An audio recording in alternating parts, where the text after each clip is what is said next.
Hey everyone and welcome back. In this video we are going to create our Android project. So let's switch the view to Android and let's go back to our main directory and create our utils package.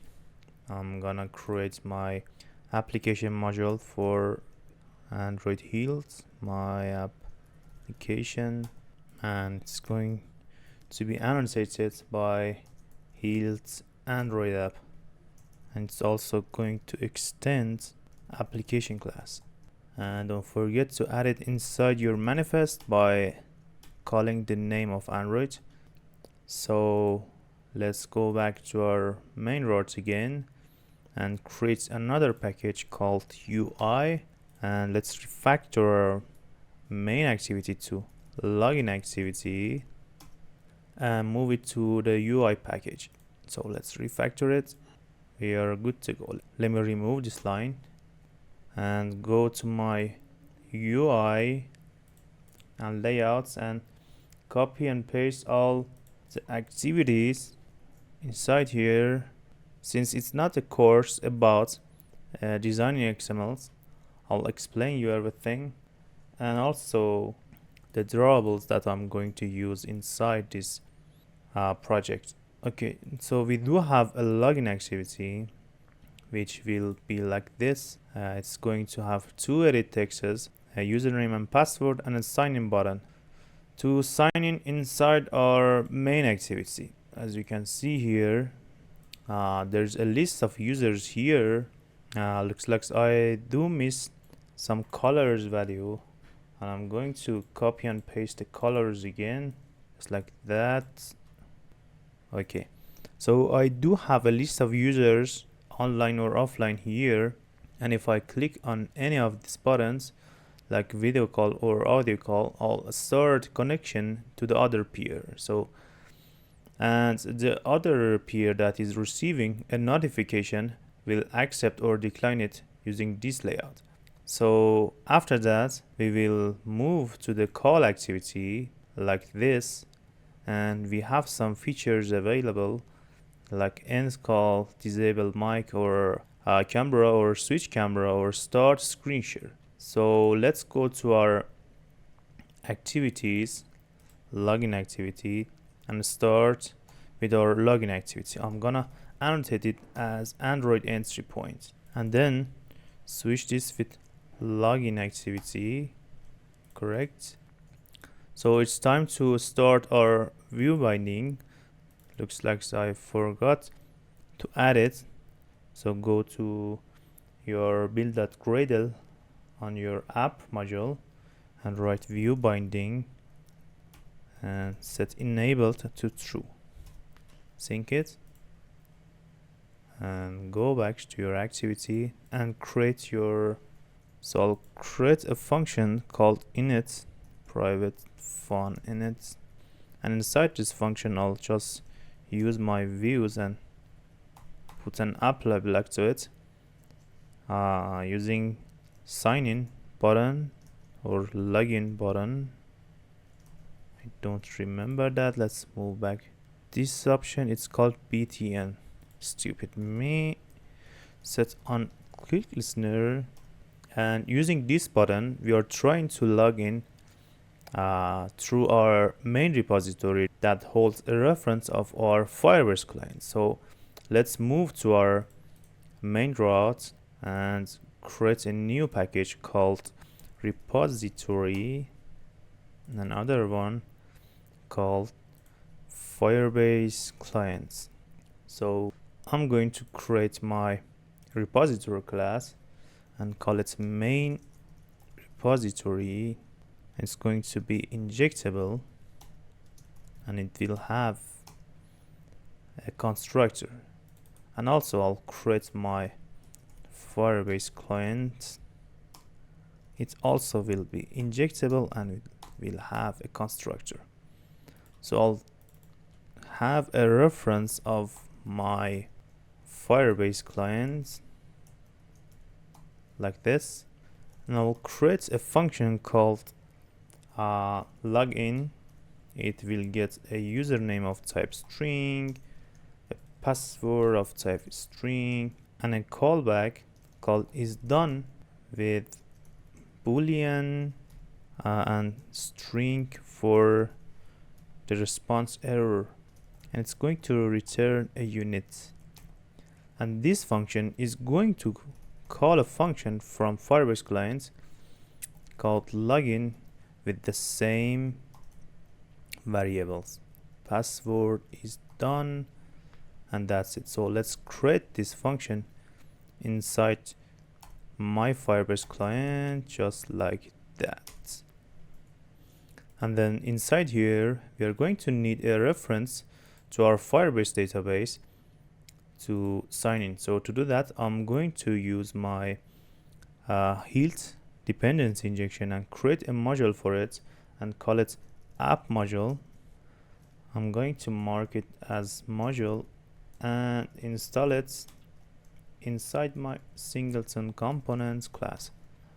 I'm going to write some functions to provide some variables. First of them is provide context, is going to have the application context and get the context as the input, and it's going to return the context itself, and the value is going to be context.application context. The other one is provide JSON. It's going to return the JSON object, and the value is going to be new instance of JSON. And the other one is going to be provide database instance, and it's going to return a Firebase database, and the value is going to be Firebase database.get instance. And the last one is going to be provide database reference. We actually are working with this reference. It's going to get this Firebase database object, and it will return a database reference. The value is going to be db.reference, just like that. So let's go back to our Firebase client and inject our models that we provided to our application. The first one is dbref of type database reference. The other one is JSON from JSON library. You can see it's linked to this module. So let's go to our function and using our dbref, and we're going to add a listener for single value events. It means every time we are going to sign in, first we want to check if there's a username like this, for example Masood, and if there's a username like this here, we want to check if the previous password matches. So let the user sign in. If it doesn't, notify the user that hey, your password is wrong. But if it doesn't exist, so handle the registration like that. So let's go back. We're using the main reference, the main root, and put a listener on it. And for the listener, I'll just put a value event listener just like that, and implements the members just like this. So right here we want to check if the current user exists. To do that, using this snapshot object, I'll check has child and pass our username to it. Using this if condition, I'll check that if the user exists, it's time to check the password, and user doesn't exist, register the user. So we'll fetch our password, db password is equal to snapshot dot child dot username, and get the child, not children, dot child, and get the next child called a password dot value. But I'm not going to boilerplate my codes and write it over and over again, so I'll create a companion object to hold all the field names. So let's go to util package and create an object called Firebase field names, and inside it I'll have 3 variables. First one is status, is equal to status. The next one is password, it's equal to password, and the last one is latest event, it's equal to latest event, latest event. So let's go back to our Firebase client and write it password and import it from my Firebase field names. So my password from database is here. It's time to check if password that user is providing is equal to db password. It means password is correct, and sign in. If it's not, password is wrong.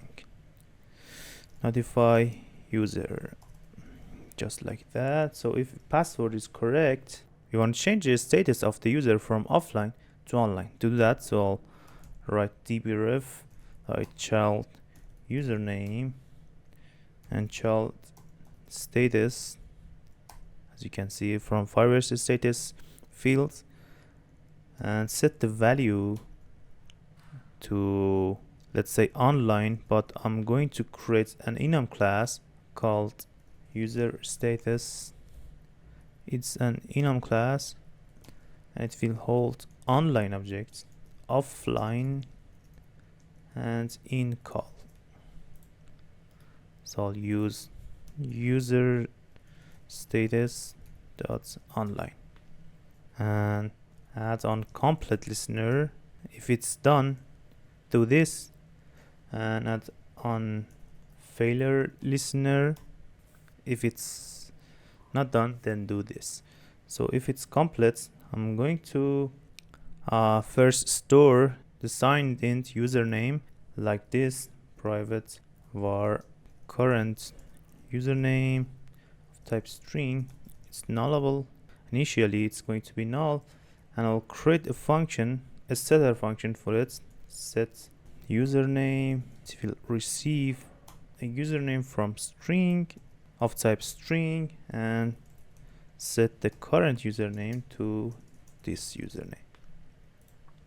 First I'm going to store this username and then fire the callback like this. Done, and set it to true, and the error is going to be null.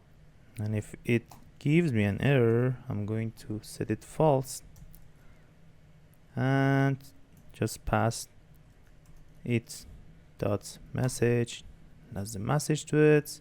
And if its password is wrong, I'm going to notify the user that, hey, password is wrong.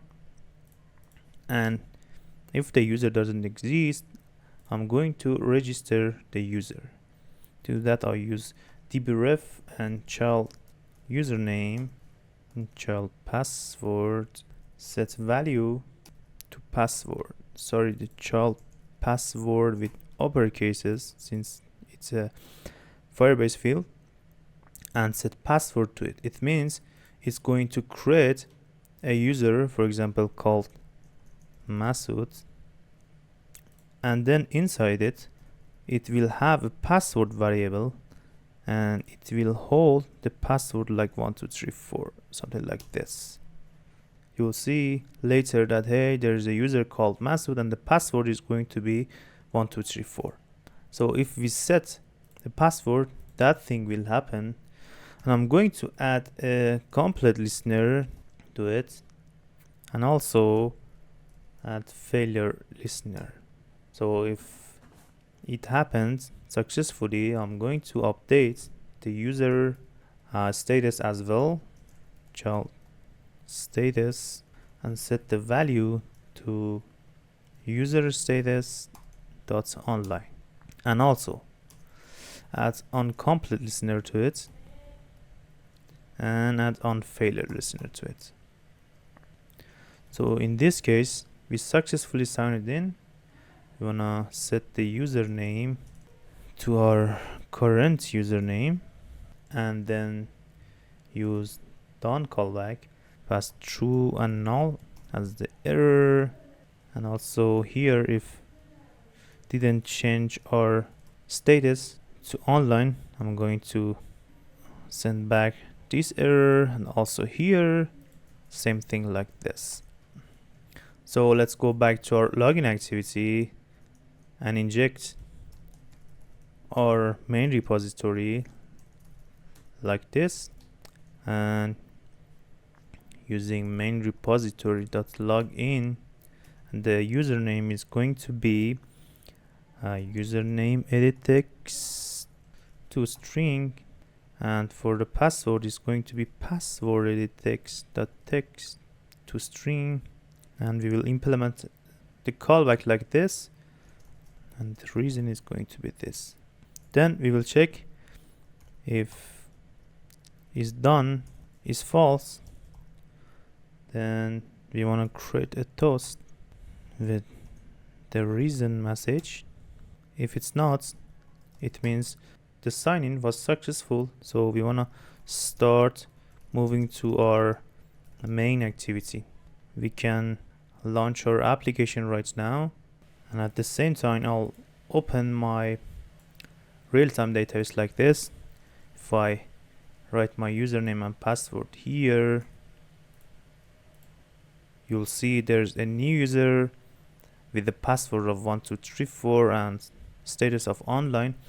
If I write the wrong password, it says the password is wrong, till I remove this again and enter with the new password. You can see the password is changed to 12345, and if I write it back to 1234 again, it says that our password is wrong. So that's it for this video. In the next video, we'll start to see the other logged in users and try to interact with them. Till the next video, see you everyone.